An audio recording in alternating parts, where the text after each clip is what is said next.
Hello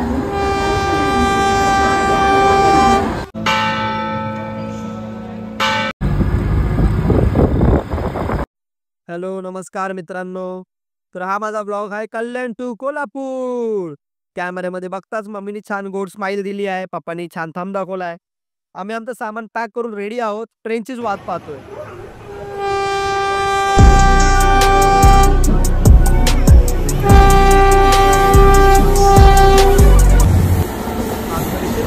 आम्हाला आमची reserved seat सुद्धा मिळाली आहे. मम्मी आणि प्रथमेशने कॅमेरामध्ये बघतात छान स्माइल दिली, पप्पांनी छान स्माइल दिली. चांगल्या गप्पा गोष्टी चालू होत्या. तेवढ्यात मी मम्मीकडे गेलो. मम्मीने छान परत वेव्ह केले कॅमेरामध्ये बघून. शेवटी मम्मीच्या बाजूला गेलो. मम्मी आणि मी छान सेल्फी वगैरे काढली. रात्रभर छान गप्पा गोष्टी झाल्यानंतर आम्ही चांगला झोपलो आणि फायनली सकाळी 6:15 वाजता आम्ही कोल्हापूर स्टेशनला पोहोचलो आहोत. मम्मीनी छान एंट्री मारली. मीही छान थंडगार वातावरण होतं, मस्तपैकी बाहेर पडलो. पप्पांनी छान वॉक करत एंट्री दिली आणि प्रथमेशची फायनल एंट्री झाली. आणि फायनली सर्वांची एंट्री झाल्यानंतर आम्ही श्री छत्रपती शाहू महाराज टर्मिनसच्या बाहेर पडत होतो. पण जणू का आम्हाला वाटलं आमचं स्वागतच होत आहे, ढोल ताशाचा गजरा. पण तसं काही नव्हतं. तिथं सकाळ सकाळ लग्नाचं वऱ्हाड येत होतं. खूप चांगलीच थंडी पडली होती कोल्हापूरला. मग आम्ही चौघांनी चहा प्यायलो. चहाचा आनंद घेतला सकाळ सकाळ. आणि तिथेच समोरून आम्हाला एक ऑटो रिक्षा सुद्धा मिळाली. ऑटो रिक्षा चालकांनी आम्हाला येणाऱ्या 10 मिनिटांमध्ये महालक्ष्मी अंबाबाई मंदिराच्या इथे ड्रॉप केले. आता आमच्या छान गप्पा गोष्टी झाल्या. महालक्ष्मी अंबाबाई मंदिराचा कळस बाहेरून बघताच आमच्या चेहऱ्यावरती एक वेगळाच आनंद होता. आतमध्ये आम्ही एंट्री मारली आणि मंदिराच्या आतमध्ये प्रवेश केल्यानंतर आम्हाला खूप छान वाटलं. वातावरण पण खूप छान होतं, खूप पीसफुल होतं, खूप शांत होतं. मंदिराच्या अवतीभोवती खूप प्रसन्नमय फील होतं. सकाळ सकाळ भाविकांचीही गर्दी नव्हती, त्यामुळे आम्हाला खूप छान वाटलं. आम्ही चौघे मंदिराच्या लाईनीमध्ये फायनली उभे राहिलो आहोत. आमचं दर्शन 10 मिनिटांमध्येच झालं. जाता जाता आम्ही तिरुपती बालाजीचं छोटं मंदिर होतं, तिथे देखील दर्शन घेतलं. त्याच्यापुढे नुकतंच महालक्ष्मीच्या मंदिराच्या आतमध्ये आम्ही पोहोचलो आहोत आणि आम्ही सगळे लाईनीमध्ये होतो. आई महालक्ष्मीचं आम्ही दर्शन घेतलं. दर्शन घेऊन बाहेर पडलो. छान वाटलं. मम्मीच्या चेहऱ्यावरती छान आनंद होता. बाहेर आलो. मंदिराच्या अवतीभोवती छान वातावरण होतं.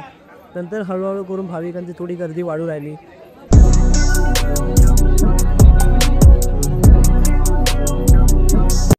छान दर्शन झाल्यानंतर आम्ही पुन्हाच आमचं सेल्फी सेशन, व्हिडिओ सेशन चालू केले. माझ्या व्हिडिओच्या ह्याच्यामध्ये मी मंदिराच्या पूर्ण परिसर घेतला.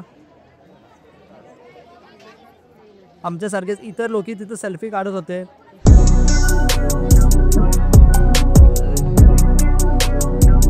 आम्ही नंतर पाहतो तर लाईन प्रचंड वाढली, भाविकांची खूप संख्या वाढली.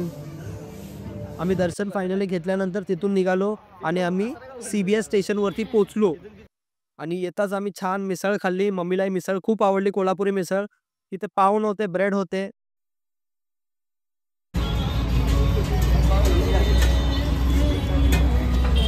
मम्मीला विचारलं तिला मिसळ कशी वाटली. मम्मीलाही खूप आवडली. मिसळ खाऊन झाल्यानंतर आम्ही तिथून निघालो. पण जाता जाता मिसळ दादांचा आम्ही व्हिडिओ घेतला, एक सेल्फी घेतली आणि आम्ही निघालो बाळूमामाला जाण्यासाठी. मग त्यासाठी आम्ही जवळची ST स्थानकावरती पोचलो. ST बस स्थानकावरती ST सुद्धा लगेच मिळाली आणि बाळूमामाला जाण्यासाठी मी खूप उत्सुक होतो, खूप हॅपी होतो. फर्स्ट टाईम जात होतो आणि येणाऱ्या 1.5 तासामध्ये आम्ही बाळूमामाला पोचलो आदमापूरला. बाळूमामा देवालयाच्या इथे पोचल्यानंतर आम्ही आतमध्ये प्रवेश केला.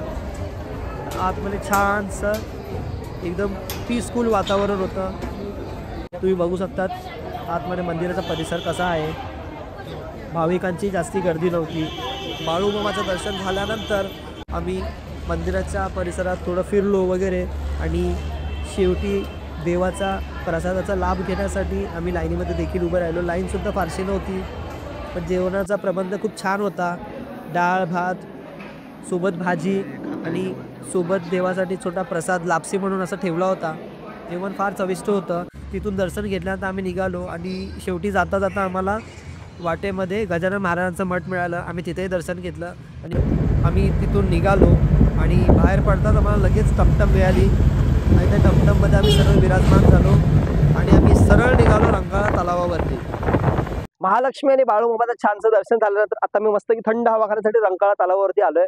इथं आनंद प्रचंड वाटतोय आणि मुंबईचं तुम्ही गिरगाव चौपाटी आणि जुहू चौपाटी तर पाहिलंच असेल, पण इकडचा कोल्हापूरचा हा रंकाळा तलाव म्हणजे खूपच प्रसिद्ध. इथं थंडगार दुपारचे 2 वाजले पण थंड हवा सुटली, तुम्हाला फील सुद्धा होणार नाही की संध्याकाळचे 8 वाजले 10 वाजले. एकदा तलावावरचा व्ह्यू बघून घ्या, व्ह्यू पण खूप छान आहे. लोक सगळे चारी बाजूने बसले आहेत. दुपारचे 2 वाजले आहेत पण आनंद असा वाटतो की जसे काही संध्याकाळचे 4, 5, 6 सनसेटची वेळ झाली आहे बघा.